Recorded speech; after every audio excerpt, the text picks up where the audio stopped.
Students, competition गुरु coaching centre में एक बार फिर से आपका स्वागत है।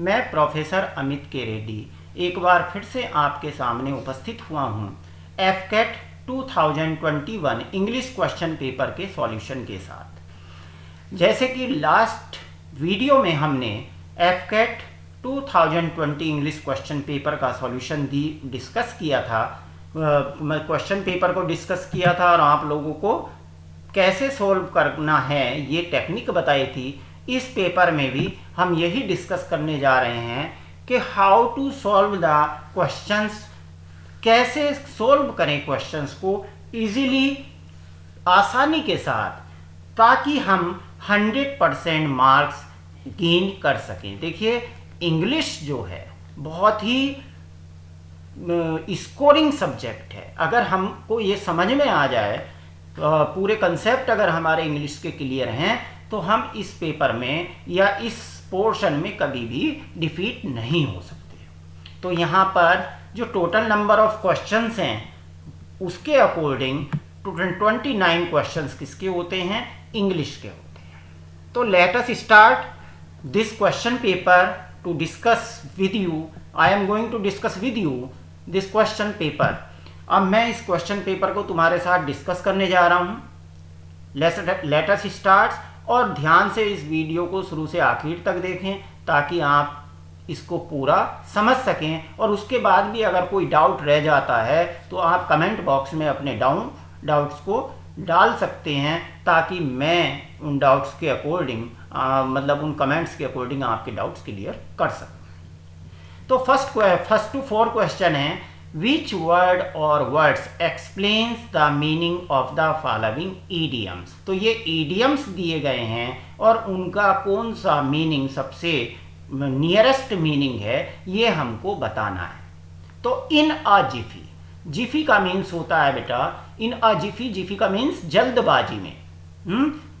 इन अ हेस्ट, इन अ हेस्ट, ओके, जल्दबाजी में। तो मीन्स अचानक से, अचानक से मीन्स सडनली। तो हमारा option B is correct. Upon the hilt, upon the hilt means पूर्ण रूप से किसी की पकड़ में होना।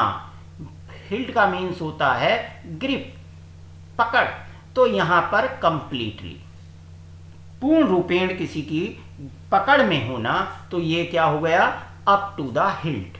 नेक्स्ट है मैन ऑफ लेटर्स। लेटर्स का मीन्स पत्र होते हैं, लेकिन मैन ऑफ लेटर्स उस व्यक्ति के लिए यूज किया जाता है जो साहित्य में बहुत ज़्यादा रुचि रखता है। तो ऐसे पर्सन को हम क्या कहते हैं? Literary person. तो उसके अकॉर्डिंग हमारा option D is correct. सैंग Freud, सैंग Freud का जो मीनिंग होता है वो किसी को क्या करना है? रचना करना है, ठीक है, क्रिएट करना है, ठीक है, कंपोज करना है। तो सैंग फ्रॉइड के लिए कौन सा वर्ड यूज होगा? कंपोजर, ठीक है। Sangfroid to compose, to compose, और इसका मीन्स कंपोज करना होता है, तो कंपोजर इसका क्या हो जाएगा? नियरेस्ट मीनिंग है। नेक्स्ट है क्वेश्चन नंबर 5 to 10। देखते हैं क्या है। Select the most appropriate word from the options against each number. मतलब हर एक नंबर के सामने ऑप्शन दिए हैं और हमको एप्रोप्रिएट वर्ड को चूज करके उस नंबर के सामने, उस नंबर की जगह पर फिल करना है। तो यहाँ पर ये क्या कहलाता है? Cloze test. ये क्या कहलाता है? Cloze test. और इसमें ये सारे जो नीचे ऑप्शंस दिए गए हैं ये एक टाइप के फिलर होते हैं, और ये मिक्सचर होता है। क्लॉज टेस्ट किसका मिक्सचर होता है? एक मतलब फिल इन द ब्लैंक्स और रीडिंग कॉम्प्रीहेंशन का। तो इसका मतलब ये पैसेज है, पैसेज को राइटिंग करते हुए राइटर क्या करता है? कुछ वर्ड्स को ड्रॉप कर देता है। वो वर्ड्स क्या कहलाते हैं? फिलर्स कहलाते हैं। और हमें नियरेस्ट वर्ड को फिल करना होता है जो मीनिंग में नियरेस्ट और जो एप्रोप्रिएट हो। दूसरा ये भी है कि यहाँ पर एक मतलब डबल वर्ड्स भी दिए होते हैं, सेम मीनिंग के, तो ऐसे केस में हमें एक को एलिमिनेट करना होता है और उनमें से जो अप्रोप्रिएट है उसको चूज करना होता है। तो चलिए इसको हम देखते हैं, फिल करते हैं क्या है। एज होम एंटरटेनमेंट, जैसे कि घर के मनोरंजन के लिए, टेलीविजन इज रैपिडली मीन्स तेजी से, becoming more interesting, popular, powerful, purposeful, तो मीन्स लोकप्रिय, popular, than any other form, बजाय कि किसी अन्य फॉर्म के। A news broadcast becomes more immediate, ठीक है, मतलब एक न्यूज मीन्स समाचार का प्रसारण अचानक होना शुरू हो जाता है, व्हेन पीपल, ठीक है, जब लोग क्या करते हैं, कुड, इसका ऑप्शन आएगा could actually see the seen in question, किसमें देखेंगे, सीन को क्वेश्चन में देखेंगे, and the movement of the figures, और फिगर्स के मूवमेंट को। नेक्स्ट है films could be viewed in the, अब फिल्म्स भी देखी जा सकती हैं, फिल्म्स भी देखी जा सकती हैं, कैसे देखी जा सकती हैं फिल्म्स, ये हमारा 8th है, तो 8th का जो ऑप्शन है वो है C, means in the comfort of the home and a variety of shows are also available. One of the advantages of travel program is the, जो ट्रेवलिंग के प्रोग्राम हैं उनकी जो एक एडवांटेज है वो ये है, is the glimpses, glimpses means झलक, ऑफ फार अवे प्लेसेस, दूर बसे, मतलब दूर देशों की, which many viewers would not, जिसको बहुत से जो व्यूअर्स हैं, दृष्टा हैं, वो क्या नहीं, वुड नॉट, ठीक है, possible to see, rather see, easy see, else see, ठीक है, अदरवाइज सी, मीन्स क्या होंगे, अदरवाइज सी, जिसे वो अनन्य ही देखेंगे।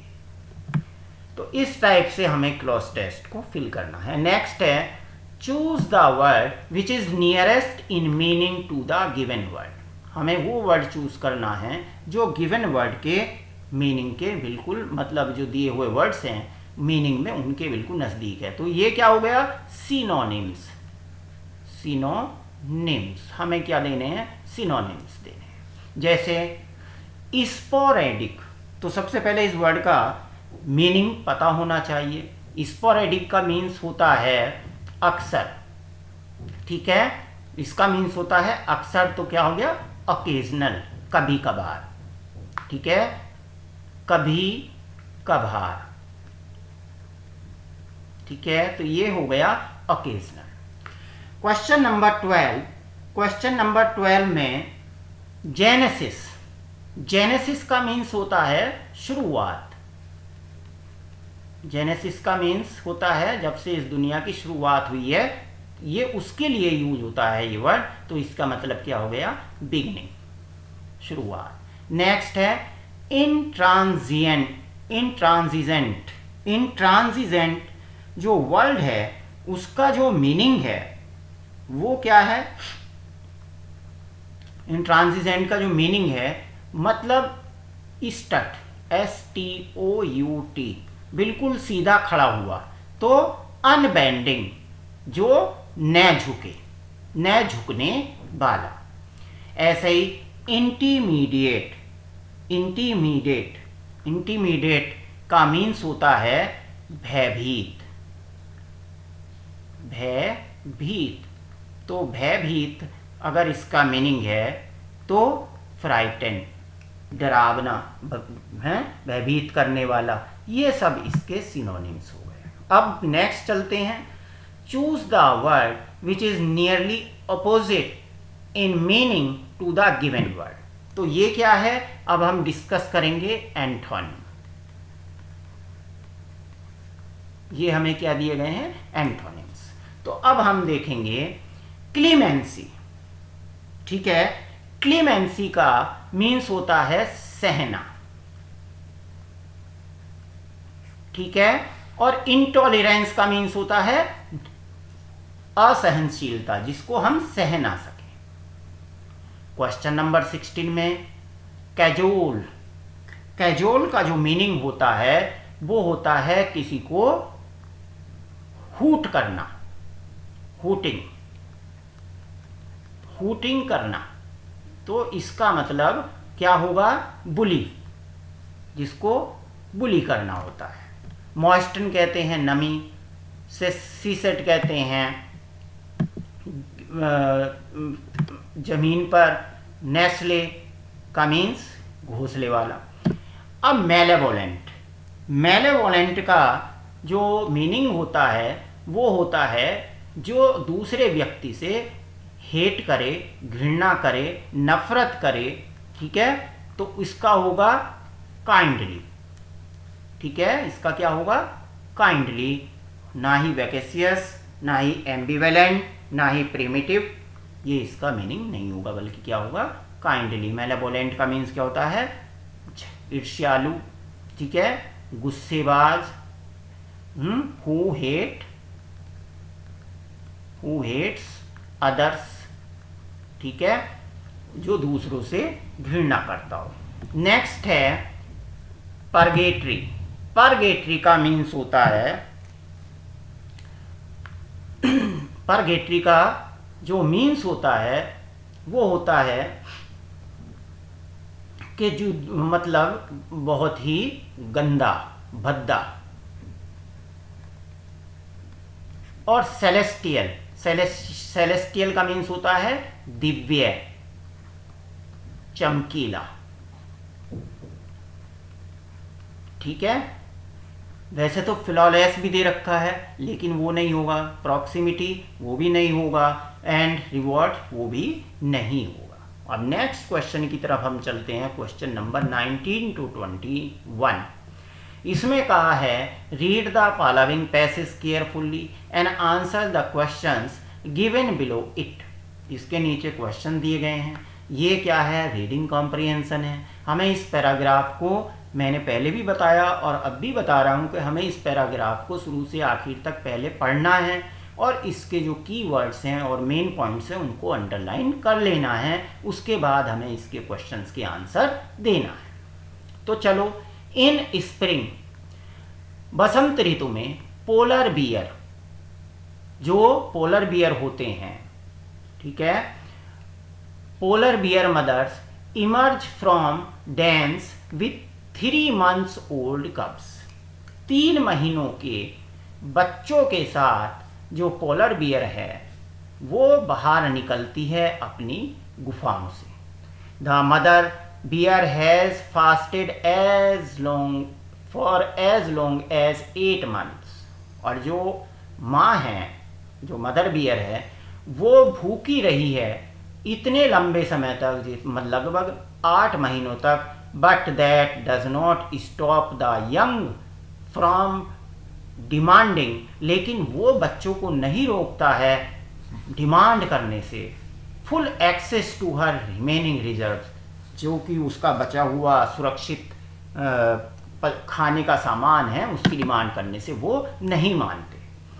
The smallest of the cubs, जो सबसे छोटे बच्चे होते हैं, forfeits many meals to stronger siblings, वो और ज़्यादा खाने के लिए अपने मतलब सिबलिंग्स मीन्स अन्य भाई बहनों के साथ लड़ते हैं। Females are protective of their cubs, जो ये फीमेल्स होती हैं ये अपने बच्चों के लिए बहुत ही सुरक्षात्मक होती हैं। But tend to ignore family rivalry over food, लेकिन ये क्या करती हैं? कभी भी इग्नोर नहीं करती हैं कि खाने के लिए परिवार में दुश्मनी हो। In 21st year of photographing polar bears, और 21वें साल में फोटोग्राफी करते हुए पोलर बियर की, I have only once seen the smallest, मैंने केवल सबसे छोटा और ट्रिपलेट्स सर्वाइव टिल ऑटम, मैंने देखा कि सबसे छोटे को कब तक, पतझड़ तक जिंदा रहते हुए। अब देखते हैं, ये हमने पढ़ लिया, इसमें किसकी बात कर रहा है। अब पढ़ने के बाद स्प्रिंग, पोलर बियर मदर्स, ठीक है, और कितने दिन बाद निकलती है, 3 months ओल्ड है, 3 महीने बाद वो कब से मतलब गुफाओं से निकलती है अपने बच्चों के साथ। दूसरी बात है, इतने लंबे समय तक वो क्या रहती है, भूखी रहती है, फिर भी वो अपने बच्चों को, उसके जो बच्चे हैं वो जो बचा हुआ खाना होता है उसकी डिमांड करते रहते हैं। यहाँ पर कि वो एक दूसरे से लड़ाई भी करते हैं, किसके लिए, खाने के लिए। और फीमेल्स क्या होती हैं, बहुत ज़्यादा प्रोटेक्टिव होती हैं। इस टाइप से हमने अंडरलाइन कर लिया। अब क्वेश्चन नंबर 19 में देखते हैं कि वो क्या कहता है। With reference to the passage the following assumptions have been made. Passage के अनुसार, के संदर्भ में जो अनुमान लगाए गए हैं वो ये हैं, कौन कौन से हैं, polar bears fast as long as 8 months due to non availability of prey, और दूसरा है polar bears always give birth to triplets, ठीक है। तो यहां पर हमारा जो ऑप्शन होगा, अगर हम पैसेज के अकॉर्डिंग चलें तो वो ऑप्शन नंबर है डी। क्यों? क्योंकि पोलर बियर इस वजह से फास्ट नहीं रखते हैं कि उन्हें शिकार की कमी होती है, बल्कि बर्फबारी की वजह से वो अपनी गुफाओं में छिपे रहते हैं और पहले ही खाना इकट्ठा कर लेते हैं, और ये भी जरूरी नहीं है कि वो 3 बच्चों को जन्म दें। नेक्स्ट है question number 20। Female polar bear give birth during, जो फीमेल पोलर बियर है वो किस समय के दौरान बच्चों को जन्म देती है। तो नेचुरल सी बात है, बर्फबारी कब होती है, विंटर में, तो विंटर के समय में, और स्प्रिंग में वो बाहर निकलती है। Next, mother bear takes sides over cubs, ठीक है, को lets the cubs fend for themselves, feeds only their favourite, sees that all cubs get an equal share, let the cubs fend off themselves। यहाँ पर वो बच्चों को अपने आप अपना भोजन करने देती है, वो उनमें कोई भी इंटरफेयर नहीं करती। तो ये हमारा था कॉम्प्रीहेंशन। अब हम आगे चलते हैं question number 22 to 25। Choose the word that best defines the given phrases. वो शब्द सुनो जो अच्छे ढंग से दी हुई फ्रेजेस को डिफाइन करता है। A curtain lecture, curtain means पर्दा और लेक्चर मीन्स भाषण देना, शिक्षा देना। तो to speak plainly no, vulgar ideas no, hate others no, बल्कि प्राइवेट स्कॉल्डिंग मतलब एक व्यक्तिगत फटकार ऑफ अ हस्बैंड, एक पति की, बाय हिज वाइफ, उसकी पत्नी के द्वारा, इसको हम कहते हैं अ कर्टेन लेक्चर, पर्दे के पीछे। Next, square pegs in round holes. Square pegs in round holes, इसका मतलब होता है कि मतलब a genuinely helpful person no, a clever person no, to be perplexed no, people in the wrong jobs. वे लोग जो गलत काम करते हैं, गलत कार्य पकड़ लेते हैं, उनको हम कहते हैं, गलत काम करने वाले लोगों को square pegs in round holes. Next है इन व्हील एंड वो। अब देखिए, व्हील का मीन्स होता है आनंद, उत्साह, और वो का मीन्स होता है दुख। तो बाई हुक एंड और crook no, during illness no, during the operations no, in prosperity and adversity means अपनी अमीरी में भी और गरीबी में भी, मीन्स समृद्धि और दुविधा मतलब विपदा दोनों में। 25th है ग्लोबीट्रॉटर्स। ग्लोबीट्रॉटर्स होता है वो पर्सन जो इधर से उधर घूमता है, travel here and there, travel here and there, यहाँ से वहाँ यात्रा करता है। तो ऐसा क्या हो गया, ट्रेवलर्स अराउंड द वर्ल्ड, उन्हें क्या कहते हैं, ग्लोब मीन्स धरती, और ट्रोटर्स किसको कहेंगे, जो उस पर घूमते हैं, तो ट्रेवलर्स अराउंड द वर्ल्ड। अब नेक्स्ट चलते हैं क्वेश्चन नंबर 26 टू 29, देखते हैं ये क्वेश्चन क्या कहता है। Choose the correct spell word. अब हमें जो वो वर्ड चूज करने हैं जिनकी स्पेलिंग सही है। तो कॉनिशियर, कॉन्शियर नहीं, कॉनाइसर नहीं, कॉनाइस्योर ये करेक्ट स्पेलिंग है, CONNOISSEUR। कॉनिस्योर मीन्स इसके लिए विशेषज्ञ, इसको कहते हैं स्पेशलिस्ट, स्पेशलिस्ट के लिए ये यूज होता है। Question number 27, मनीफिशिएंट, मनीफिशेंट, मनीफिसेंट, मनीफिशिएंट। अब इनमें से देखना है कि कौन सा वर्ड अत्यधिक प्रॉपर है। तो वो क्या है, extremely proper word is C, और इसका मीनिंग होता है ब्यूटीफुल, ब्यूटीफुल। नेक्स्ट है question number 28, equanimity, equanimity, equanimity, equanimity, ठीक है। तो अब देखते हैं कौन सा वर्ड सही है। तो इसका ऑप्शन ए सही है, इक्वानिमिटी। इक्वानिमिटी का मीन्स होता है काम, मीन्स शांत। ओके, एंड लास्ट क्वेश्चन है क्वेश्चन नंबर 29, वेटरनरी की क्या स्पेलिंग होती है। देखिए वेटनरी नहीं कहते बल्कि वेटरनरी कहते हैं। तो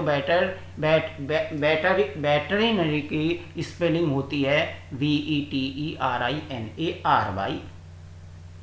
वेटरनरी, वेटरनरी इस टाइप से इसको प्रोनाउंस करते हैं। और ये किसके लिए यूज होता है, पशुओं के डॉक्टर के लिए, या जो हॉस्पिटल्स होते हैं उनकी जो मेडिसिन्स होती हैं उनके लिए इन सबको हम यूज़ करते हैं। तो इस टाइप से हमने इन क्वेश्चंस को सॉल्व किया इजीली। बट मेरी एडवाइस यही है कि आप टोटली फोकस करें ग्रामर सेक्शन और वोकैबुलरी पर, वोकैबुलरी इस पर आप फोकस करें। वोकैबुलरी में आपके antonyms, synonyms, homophones, one word substitutions, idioms and phrases, ठीक है, ये सभी आते हैं, ठीक है, एंटोनिम एंड सिनोनिम्स। तो हमें इस वोकैबुलरी पर फोकस करना है और उसी के साथ साथ हमें प्रिपरेशन करनी है। तो मैं आशा करता हूं कि ये वीडियो आपको पसंद आया होगा। अगर फिर भी आपका कोई डाउट है या कोई क्वेरी है तो आप कमेंट बॉक्स में डाल सकते हैं, ताकि मैं नेक्स्ट वीडियो में आपके डाउट्स और क्वेरीज को क्लियर कर सकूं। और अगर आप फर्स्ट अटेम्प्ट में ही 100% सक्सेस गेन करना चाहते हैं तो competition Guru coaching centre at Mohali और डिफरेंट ब्रांचेस जो हमारी चंडीगढ़, पंचकुला वगैरह में हैं, उन ब्रांचेस में आप ज्वाइन कर सकते हैं। Thank you very much. अब मैं आपके सामने उपस्थित होऊंगा नेक्स्ट वीडियो में। Till then bye bye.